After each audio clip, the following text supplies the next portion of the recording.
1941, Stanley Graham murdered 7 men and brought 13 days of terror to the small West Coast farming community of Koitarangi. In this program, I reconstruct those events, the most dramatic in the history of New Zealand crime. I'm Jack Perkins. You've heard of brave Ned Kelly and such renegades of fame. But now we have a new one, Stan Graham is his name. Now Stan, he was a cocky boy from down the old West Coast. He was a famous marksman too, and that's no idle boast.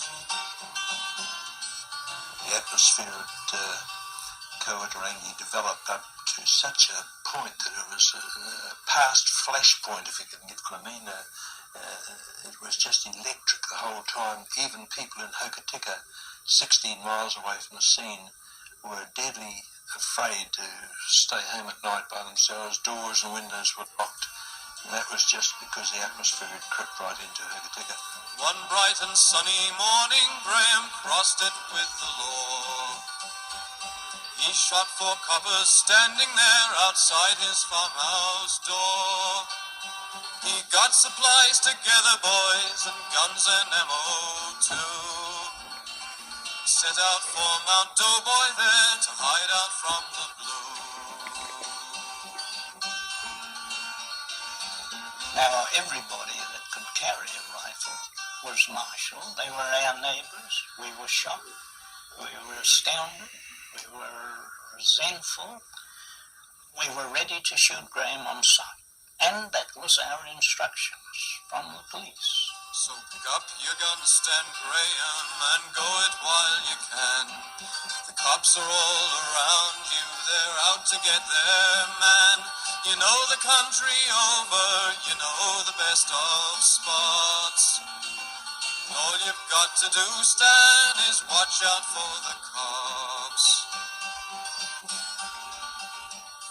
This ballad, written in 1943, reflects the wave of sympathy for Graham which swept the country soon after the manhunt ended.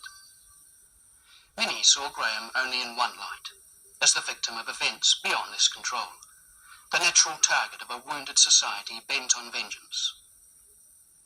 But the label of martyr and folk hero ill-fits Graham. He was mentally unbalanced, yes, but he was also a ruthlessly efficient killer. On October the 8th, 41-year-old Graham became a rogue bull, and his shooting rampage did more than destroy life. It brought shame and anguish to a proud, tightly knit community. 36 years later, the scars are still there. To many at Koitarangi, the affair is too recent and vivid to be history, and their sensitivity at the mention of Stan Graham still shows today. But now let's retrace the events leading to the tragedy. Until 1939, Graham, his wife and 2 young children lived normally enough on his mixed farm at Koitarangi. He was known to be sullen at times and quick-tempered. He was also a crack shot, a skilled bushman, and enjoyed outdoor pursuits. Graham's violent tendencies, and those it seems of his wife also, surfaced dramatically in April 1939, when Albert Oliver, a greymouth stock agent, called at the farm to arrange a sale of pigs to offset a £40 debt owed by Graham to his company. At the inquest, Oliver recalled, Graham was getting some wood in from one of his paddocks, and as I went up to him, he called to me, Oliver, get off the blinking place, or words to that effect. At the same time, he picked up a manuka stick off his sledge and threatened to knock me down. I had a couple of pig ear markers in my hand at the time, and stood back a yard from him and said that I didn't know what his grievance was, but if he wished to show fight, to give it a go. He saw I was inclined to stand up to him and finally made a grab at my legs. A tussle then resulted. He then told me again to get off the place, and I said I would. As I passed the house to leave the property, his wife used the same abusive language to me as Graham had used. She then came out and picked up the axe from the chopping blocks in a threatening manner and said she'd chop me down. I replied that I'd never yet hit a woman, but if she attempted to use the axe, I'd knock her down.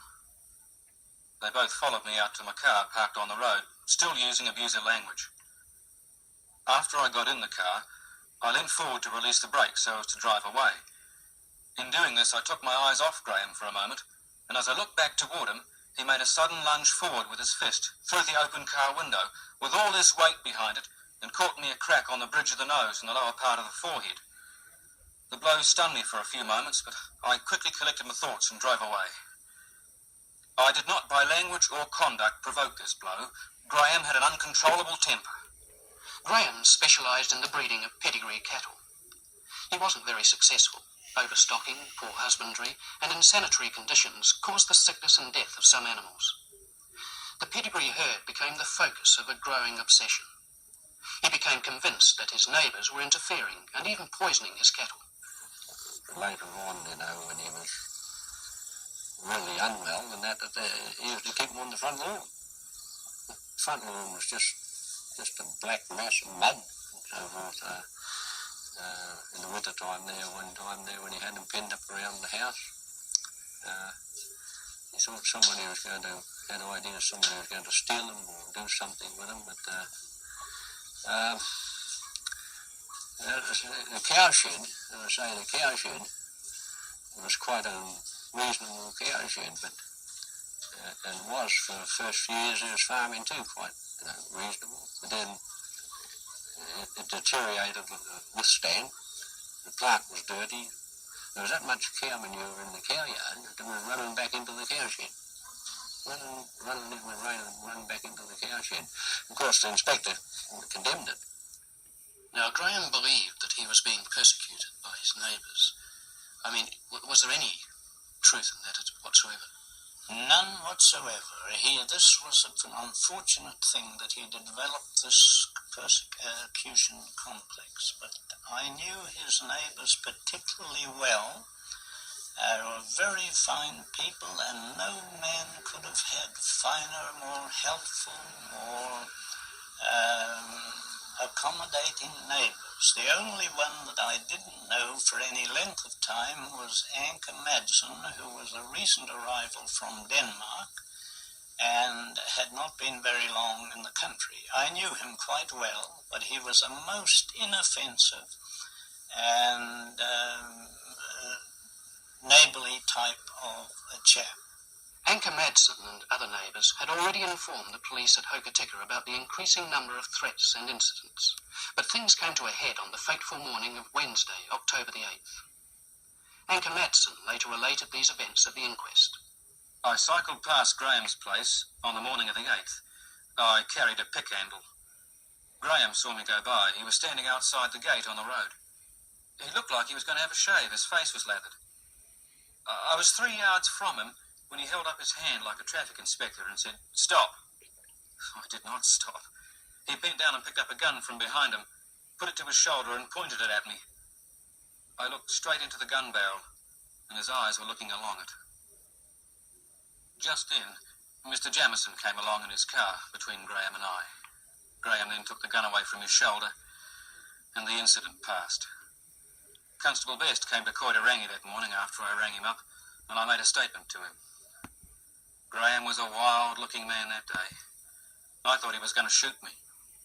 Constable Ted Best was a popular and respected figure in the district, and he was friendly with Graham. He went to talk to him later that morning about the accusations and threats made against Madsen and others. Graham, armed with a rifle, insisted vehemently that the whole neighbourhood was plotting against him. When Best asked him to give up the rifle, he refused. Best then left, convinced that Graham was suffering from some form of persecution complex and was a danger to anyone who crossed him. Ted Best reported back to Sergeant Cooper, who only a few days before had taken charge of the Hokitika station. Cooper was determined to get to the bottom of the business. Armed with only one Colt revolver, he, Best, and 2 Hokitika constables, Tulloch and Jordan, drove back to the Graham farm. After speaking to Graham, who repeated his accusations, the police felt duty-bound to question the neighbours before deciding on further action, and so they went to see them. One of these, living down the road, saw Graham go to his cowshed and run back to the house carrying a rifle. The police were warned and immediately returned to Graham's house. The events which followed were later reconstructed by Ted Best when he lay in hospital terribly wounded. Tulloch and Jordan stayed out on the road, while Sergeant Cooper and I went in. Graham met us at the front door, and we asked him to give up the rifle. Before we could stop him, Graham ran to the kitchen, picked up one of the rifles there, and ordered us at gunpoint to leave his farm. Sergeant Cooper moved forward down the passage, attempting to reason with him. Mrs. Graham became very upset and placed herself between Graham and us, but Graham pushed her aside. Sergeant Cooper then reached to take the rifle, and Graham fired, hitting him in the arm. Tulloch and Jordan, who were both unarmed, came running down the path from the road. Graham fired again, dropping them both with a single shot. I was unarmed too, so all I could do was try and persuade Graham to put down his rifle. By this time he was stamping around like a mad bull. I made a gesture toward his rifle, and he shot me in the hand. I staggered back, then turned and bent to see if I could help Tulloch. Graham shot me again, this time in the backside. I was helpless now, and the pain was terrible, but I was still conscious and saw Sergeant Cooper try to run outside for help. But Graham shot him down. All I could do now was plead with Graham to get a doctor. Even now, Graham was still rational in a twisted sort of way. In exchange for allowing Mrs. Graham to go for a doctor, he forced Bess to agree to sign a confession, absolving Graham from responsibility for the carnage. Mrs. Graham stated at the inquest, "Constable Best was talking to my husband. I did not hear all the conversation. My husband called to me and told me to bring a writing pad and a pencil for Constable Best. I brought them, and Constable Best told me to lift his head up as he wanted to write. I asked him what he wanted to write, and he said, just anything. My husband then told me what Constable Best was going to write. I do not remember what it was. He said to guide his hand. I guided his hand. My husband also seemed anxious to get Constable Best to sign the paper. I'm sure my husband realised the significance of what he had done. His mental condition that day was as usual. In fact, he seemed to be quite cheerful in the morning. I don't know why he did the shooting, and I never thought the shooting was forced on my husband. The only remark he made to me about it was either his life or theirs. He told me not to cry about it and to take the children and go home to my father." The so-called confession read, "I intended to murder Stan Graham." Mrs. Graham then fled from the house to find a doctor. But the killing was not yet finished. George Ridley, an education official who was visiting the school close by, heard the shooting and, accompanied by a neighbour with a rifle, came through Graham's front gate. On Graham's orders, the neighbour, Mr. Hornsby, dropped the rifle, and again on Graham's orders, Ridley stepped forward to remove the bolt. As he did so, Graham shot him at point-blank range. Soon after, Graham vanished into the bush behind his house. He had with him over 1,000 rounds of ammunition, 4 rifles, and Sergeant Cooper's Colt revolver. He left behind him Tulloch, Jordan, and Cooper, all dead. Best and Ridley were badly wounded. Best died 2 days later, and Ridley a year later. By the time the police arrived from Greymouth, 25 miles away, it was dusk. No search was organised that night. To hunt a deadly shot in his own territory in the dark would have been suicide. Next morning, the police, civilians, and Home Guard gathered, and the Graham manhunt began. Now, everybody that could carry a rifle was marshalled. They were our neighbours. We were shocked. We were astounded. We were resentful. We were ready to shoot Graham on sight. And that was our instructions from the police.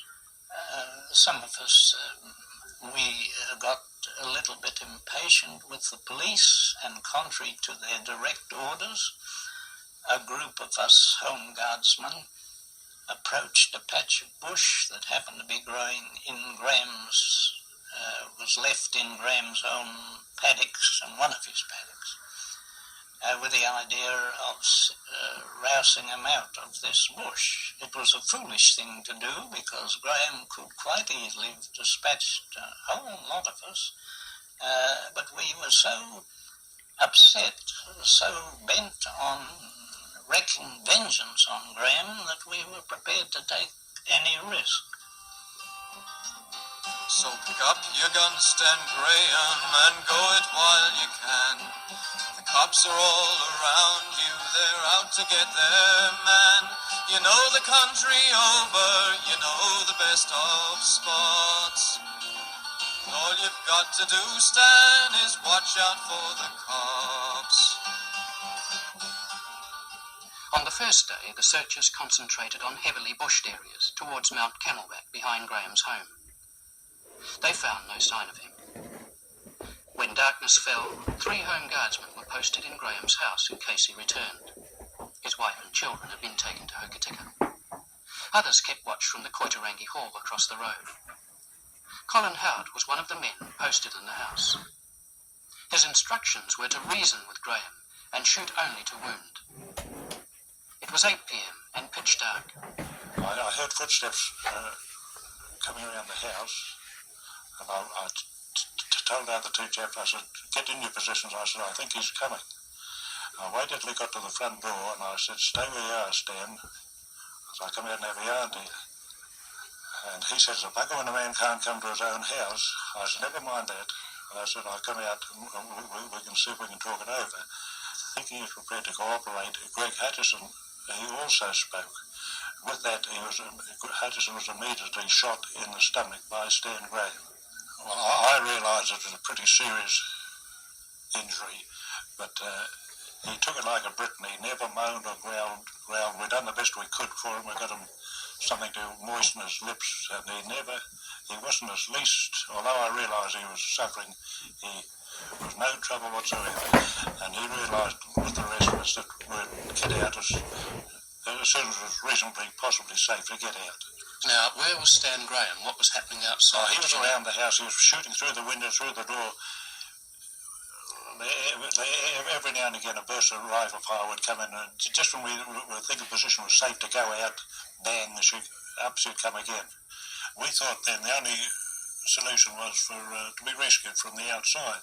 He was shooting through the walls? Through the windows and anywhere at all, yes. Through the windows mostly. I see. Through the door, and every now and again, different windows, different parts of the house. And anyhow, in the meantime, I heard voices from across the road asking what the story was inside the house. I gave them that information, and I heard someone calling out that they were coming in. Shortly after that, I found out it was Murray King was one of them, and I didn't know who the other chap was at the time. But he said he was coming. Well, anyhow, they eventually made a very courageous effort to get into us. And Maxie Colson was in the lead, and Graham was at the corner of the veranda. We knew he was there, and we told him that he was at the corner of the veranda. And just when Maxie Colson come up the steps into the skyline on the veranda, we heard the shot, and Maxie Colson took a dive straight up the passage, and he landed in just alongside me at the end of the passageway. And I said, are you hit? And he said, yes. I said, who is it? And he said, Maxie. And I didn't realise who Maxie was at the time, so I rolled him over and undone his trousers, and there was a big hole right in his groin, and it just bleeding very, very, a lot of blood coming away. I jammed a handkerchief into the wound, and I laid him down, and he struggled a little bit, but he didn't live very long. Now, in the meantime, Murray King had gone into another room and was trying to return the fire. King was that close behind Maxie Colson that he was able to dive into another room, and with Murray being in the room, well, it gave us a lot more confidence, like by having another chap in there, like to help keep an eye on Graham. So Graham was still shooting? He was still shooting, yes. Yes, and during that period, Graham was wounded. I just can't say exactly by whom, but he was wounded.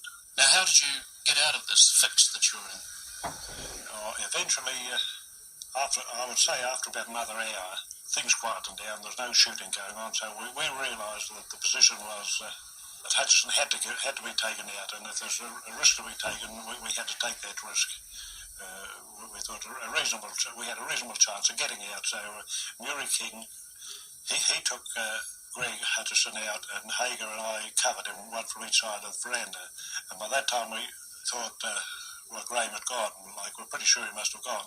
But prior to that, I would say the last shots that I heard that night, there was a window facing up towards Mount Doughboy, and the moon was just getting up, and I heard footsteps coming along the side of the house, and I thought I might get a crack at him when he got past there, but he must have the same idea as I did. Just when my head got very near up to the windowsill, there was 2 revolver bullets near enough to part of me here. I got the glass in my face, so I got down on the ground pretty smartly, but there was no more shooting as far to my knowledge after that night. Gregory Hutchinson died soon afterwards. Graham had been wounded in the shoulder blade by Murray King. This was confirmed by a search party the following day. We went to one hut at the foot of Camelback, which was owned at that time by Mr. Charlie Smith, who was a bachelor. He had retreated to the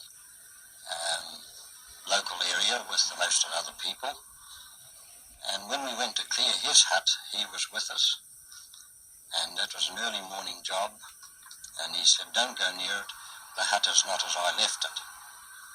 The blinds were down, the door was closed, and one blind was pinned up at the corner. We went back and reported this to the police, and they said, "Leave it alone, we'll have a look at it again later on." We went back to this area later in the afternoon. The door was open. We entered the hut. We found that there had been somebody there. A chair was in the middle of the room with blood on the floor, and the blood had dripped down over the back of the chair, and that's when they knew that he had been hit in the shoulder and fairly high up.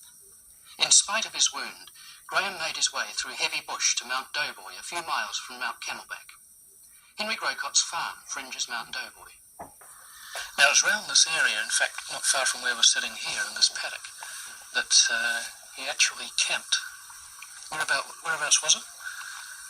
Well, in the first place, he come round the other side of Doughboy, and he shot a beast of rassies round there and cut a slice of meat off it or something, and then he must have been coming through here and struck the dry wood here and got a fire going and cooked the steak there. That was just over here? Yeah, just here somewhere by the fence. Where did he get the dry wood from? Oh, we'd been splitting posts here. And the next thing we knew of him here was when we were milking, and the cows start sniffing and carrying on, and they come across his tracks along the creek bank. And then he went down and he cut across the paddock and got more tucker out of a house that people had sort of moved out because they were a bit frightened, and he went in and he got tucker there. When we went down to feed the fowls and one thing or another, we could see the door had been broken open, and when we went inside, there was all this muddy water and that there, the sink where he'd been looking out the window, and he must have been filling up his guts for tucker and that, I suppose. He took all the eggs and bread and what have you, and then he must have went right round through the bush again and into the paddock in the hideout over here. And that's where all the eggs and potato peelings and so forth was. Yeah, that's by that tree down there. Yeah.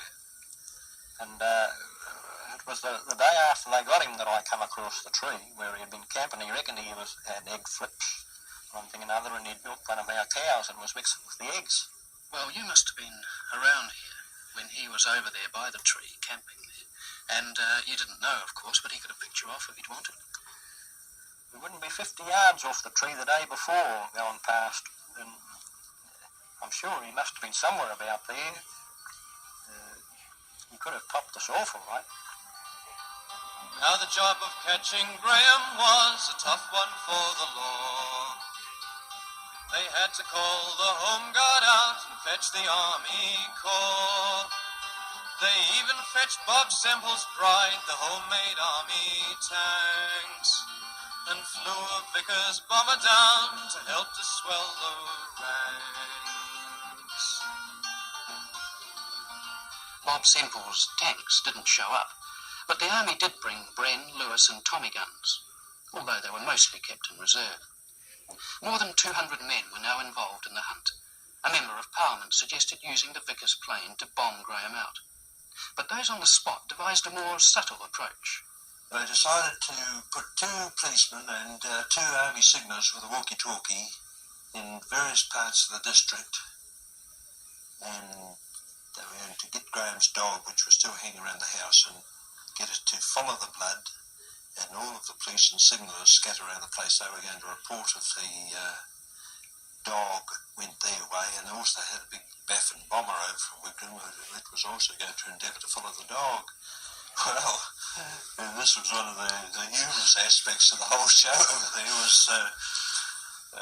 It took all the morning to get this ready, and the word saying let the dog go, and they took the dog over and showed him the blood and time to get going, and the dog took 2 sniffs and tore back to the veranda. Well, that was that. We just recalled then that that was in vain. But of course, the dog would have gone onto the veranda because there was blood there too, wasn't there? all the tons of blood. The house was like an abattoir. There's blood down the passage and everywhere. Of course, incidents like this provided the press with a feast, as did the whole affair. But a news clampdown soured relations between them and the police. This was brought about by some papers making rather too much of the alleged confession of Constable Best. The Commissioner of Police was so upset about the news media publishing this that he called all the police into town one afternoon. He went to the Homeguardsmen police station, and he addressed us and said if any of us were as much as seen talking to a reporter, we'd be down the road. We'd likely get sacked. So that was that, and that would be why the news media and the police fell out of it. Of course, they were grabbing at anything to publish it all, and just wasn't too good, that sort of thing. There was a famous telegram that was received, so it's alleged. Oh yes, that telegram, I don't know whether it was ever reported, but that actually happened. The telegram was received at the police station from some nut purporting to come from Hitler. It was, the words were, to Stan Graham, please hang on to the South Island, I'll send a man to take the North Island, signed Hitler. Well, of course, the police did interview the guy who sent that, and it was a very poor joke at the time, and the police took no action against this fellow, mainly on the grounds that further publicity to a bit of stupidity like that wouldn't do anybody any good, so it was just forgotten. If Graham's notoriety was growing, so also was his daring. He was sighted again early on Sunday morning. The manhunt was now entering its 4th day. Sam Godfrey, a local farmer, was on duty in the Koitarangi Hall opposite Graham's house. I caught sight of Graham at 4:15 in the morning. He'd be about 18 feet from me and carrying a blanket in one hand and a rifle in the other. He approached a gate, but unable to get through, he turned and went back about 15 feet and put his blanket over the fence. As I was bringing my rifle round to shoot him, the police challenged. "Who goes there? Hands up!" He immediately threw himself back from the fence into a crouch, and the police fired. He ran to a hollow about 20 feet away, and I fired as he reached it. Graham returned my fire, and I fired again at the flash. I then sent 8 more shots at random into the hollow, trying to get him or keep him there. Then I handed my rifle to Mr. Wall, who dropped it as it was red hot, and he handed me his breech loader. I fired 4 more shots into the hollow, and 4 more into the blackberries along the fence. We waited a few minutes for daylight, and then helped the police search the blackberries and paddock. We followed blood traces for 150 yards or more, and then lost them. Graham was wounded in the hand that night. It seems that on this occasion, as on the previous Thursday, he was returning to his home. Nobody really knows why he kept coming back. Some say he had money there. Perhaps it was to see his wife and children, or to collect ammunition. But the knowledge that an unpredictable killer was likely to leave his bush lair and prowl the district at night did nothing to ease the tension. The atmosphere at Koitarangi developed up to such a point that it was a past flashpoint, if you can get what I mean. It was just electric the whole time. Even people in Hokitika, 16 miles away from the scene, were deadly afraid to stay home at night by themselves. Doors and windows were locked, and that was just because the atmosphere had crept right into Hokitika. One morning I was sitting behind a house in a detached wash house, looking out over the paddocks. I was just sitting on a chair with a rifle in my lap and waiting to see somebody or something, and this particular night, about 2 in the morning, I heard the Tommy guns go off down at the hall, 200 yards from where I was. Of course, there was a gun pit there with an army in it, with Tommy guns and what have you, and this particular time they let go 97 rounds at Shadows, and I thought to myself, my God, I hope they've got him. And about 2 minutes later, the dog out the back there started to bark, and I I thought, my God, light was coming this way. Believe it or not, my knee started to knock.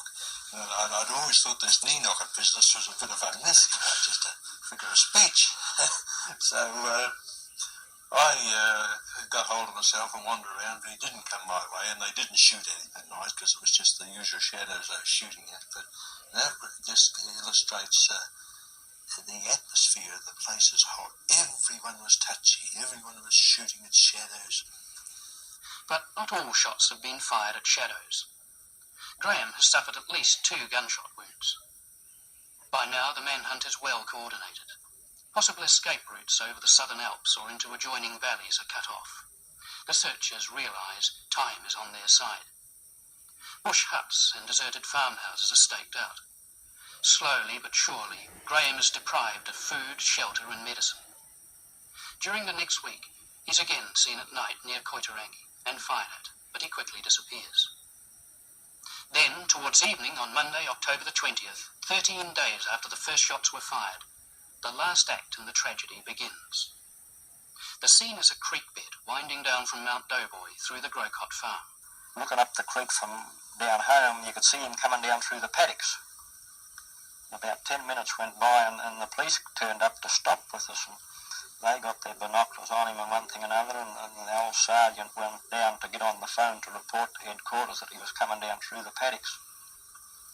And it was while the sergeant was down there that Quirke and Ross and I went up through the bush and sort of met him. We got into a row over it, but it turned out for the better. How do you mean you got into a row? Well, we wasn't supposed to go without the sergeant's orders. Well, what happened then when you went out, the 3 of you?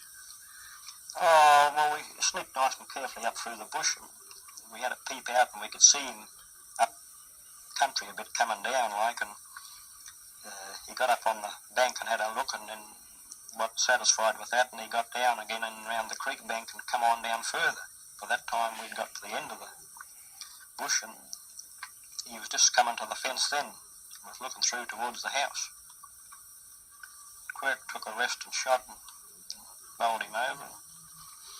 We went out nice and carefully out of his sort of way to have a look to see what he was doing. He was laying there groaning. And the statement of Constable John Darcy Quirke, who shot Graham. On the evening of 20th of October, I was posted with others at the Grocott farm. The time was about 6:50 p.m. I could see a man coming toward me down the creek bed. As he got closer, I recognised him as Eric Stanley Graham. I moved closer to him, without him seeing me, to a position about 15 yards from him. I was then quite satisfied as to his identity, and the fact that he was carrying a rifle strapped to his back, which could have been brought into action easily. He was also carrying a pistol in his right hand. The general instructions from the head of our department were that Graham was to be shot on sight, if armed when seen. I fired at him with my rifle and wounded him.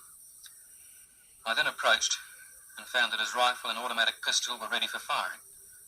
I subsequently heard Graham speak to Sergeant Callaghan. He said, "I am done. I'm shot to pieces. I was going to chuck it in tonight. I'm done. I've paid in full." Sergeant Callaghan and Detective Sergeant Davis then took charge of Graham. By that time, all the army men and the policemen were all there. There must have been about 100 people there. They carried him down to one of the army trucks on the old gateway we had there and put him in the army truck and took him away from home. I think they met the ambulance down the road further. When you saw Graham lying there, shot, did you feel any sympathy for him? Oh, not really. It was sort of a nice feeling to be over with, like, to think that they'd got him, but it wasn't very nice to see him there, the wound in him and that. What kind of wound was it? Well, it was a big gaping hole. There's a lot of the policemen and army jokers we had to sort of cater for, cups of tea and aspros, and they must have been sort of feeling a bit sick too. Constable Ross just about fainted on him. In your opinion, was Graham coming in to give himself up? No, I wouldn't say he was, not when he came in with the guns loaded. And safety catches off? Yeah, fully cocked. One of the guns was on a fairly fine trigger too. Yes, the Mauser was, it must have been on a fine trigger, I should say, went off on Constable Russ when he went to let the hammer down anyhow. Can you describe Graham when he came in and when he was shot? The condition of his clothes and so forth? Well, he looked pretty rough with this big leather coat on down to his ankles and a little brown beret on. And, well, he, for the 3 weeks he was out, he didn't grow such a big whisker. It was a bit stubby growth on him. He didn't look too bad when he was walking, but he must have been in pain with the couple of old wounds in him. He had one down the back of the shoulder, it was green, and one through the wrist. Well, gangrene had set in. They must have been pretty painful. When word comes through that Stan had been shot, wounded and captured, the whole district had turned into a sort of a celebration. The school bell was ringing. I remember the policemen at home with their 45s or 32s or revolvers or whatever they had, going out in the backyard and emptying them in the air. And everybody was in a happy mood, relaxed mood again. Yeah. Graham died at 5:25 next morning in Westland Hospital. For a few days after the manhunt ended, a police guard was kept on the Graham farm. The blood-stained house nevertheless attracted the inevitable sightseers. In typical West Coast fashion, the citizens of Koitarangi decided on a simple, direct solution to the problem of the unwelcome sightseers. Only a few hours after the police guard was lifted, Colin Howard and Leo Hager decided to return to the scene of their harrowing experiences of a few nights earlier. That Sunday, the chap Hager and I were working together on a job that Sunday, and we got the job finished early, and he said he'd like to go up to Koitarangi to have a look at the house to see how close some of those bullets went. And just when I was within 50 yards of the house, I had an old Rover car, and I got a blowout, and it just sounded just like a rifle. Well, Hager went just as white as a sheet. Evidently, just a reaction of being near the house. But anyhow, when we got up there, the house was just smouldering and had been burnt down. And I spoke to one farmer about it. I had an idea that he could have been mixed up in it, and another farmer had been talking to him evidently on the Sunday morning, and he informed him about the position about the house being burned down, and someone burnt the house down that night. And this farmer says, the buggers, we're supposed to do that tonight. Yes. If it hadn't been burnt down on the Saturday night, it would have been burnt down on the Sunday night. But it took more than burning timbers to erase the memory of the tragedy. Throughout the country, many took up the cause of Graham the martyr, claiming he was more mentally ill than criminal. Their sympathy expanded into condemnation of Constable Quirke, who fired the last shot, and the policy which directed him. Quirke eventually abandoned the police force to avoid the quickening spate of emotional and irrational attacks aimed at him. Quirke's tormentors chose to ignore many facts. At no time before being shot had Graham given any indication of a willingness to surrender, although he'd several times had the opportunity. When he was shot, Graham's weapons were fully cocked, ready for instant use. Quirke also knew, too, that Graham's response to a challenge had always been an immediate and deadly hail of bullets. It's easy in these days of armed offender squads to say the whole affair should have been handled differently on the first morning. But of course, Cooper and Bess were not, as we are, removed from the scene by a comfortable 36-year hindsight. They had to face a situation and deal with it within the limits of their resources, training and experience. But while New Zealand debated the issues, there were, of course, those whose feelings were unambiguous about the tragedy. These were the people directly involved, the coasters themselves. What could you feel when your own neighbours were shot down in cold blood? Not only the 4 policemen, but neighbouring farmers who had never done Graham any injury at any time. What else could be done if Graham had stood trial? There was no question about his guilt. Although the Labour government had just only a month or 2 before abolished capital punishment, but it would have been a lifetime of imprisonment for Graham. So it ended the only way that it could end. If before my story's finished, I've a word or two to say. I wish we had a million more like good old Stan today. The Japs would never have had the guts to come upon our shore, and you and I would live in peace both now and evermore.